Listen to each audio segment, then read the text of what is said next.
राजर्षी शाहू महाराजांच्या दूरदृष्टीमुळेच 21 एप्रिल 1891 या दिवशी कोल्हापुरातून मिरजेच्या दिशेनं पहिली रेल्वे धावली. या रेल्वे सेवेनं आज 135व्या वर्षात पदार्पण केलंय. या निमित्तानं रेल्वे विभाग, रेल्वे प्रवासी संघटना आणि रेल्वे सल्लागार समिती यांच्यासह प्रवाशांच्या सहभागातून आज कोल्हापूर रेल्वे स्थानकावर या ऐतिहासिक घटनेला उजाळा देण्यात आला. शाहू चरित्र ग्रंथाचे अभ्यासक प्राचार्य जे.के. पवार, शिवशाहीर राजू राऊत, कोल्हापूर रेल्वे स्थानकाचे व्यवस्थापक आर.के. मेहता, उपव्यवस्थापक एस.के. मिश्रा यांच्यासह प्रमुख मान्यवरांच्या उपस्थितीत छत्रपती शाहू महाराज आणि युगपुरुष छत्रपती शिवाजी महाराज यांच्या प्रतिमेला पुष्पहार घालून अभिवादन करण्यात आलं. त्यानंतर केक कापून कोल्हापूर मिरज रेल्वे सेवेचा 135वा वर्धापन दिन साजरा करण्यात आला.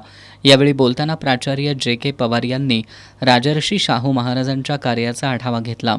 द्रष्टे राजे अशी ओळख असणारे राजर्षी छत्रपती शाहू महाराज यांनी 1891मध्ये कोल्हापूर मिरज रेल्वे सेवा सुरू केली. अतिशय दूरदृष्टीनं त्यांनी घेतलेल्या निर्णयामुळं आज करवीर संस्थांसह संपूर्ण कोल्हापूर जिल्ह्याची आर्थिक, औद्योगिक, सांस्कृतिक यासह सर्वच क्षेत्रात प्रगतीची घोडदौड सुरू आहे, असे गौरवोद्गार त्यांनी काढले. यावेळी शिवशाहीर राजू राऊत यांनी पोवाड्यातून राजर्षी छत्रपती शाहू महाराज यांना अभिवादन केलं. या कार्यक्रमाला माजी उपमहापौर संजय मोहिते, रेल्वे प्रवासी संघटनेचे सदस्य शिवनाथ बियाणी, मंदार वैद्य, मोहन शेटे, सुजाता गोयल यांच्यासह रेल्वे प्रवासी उपस्थित होते.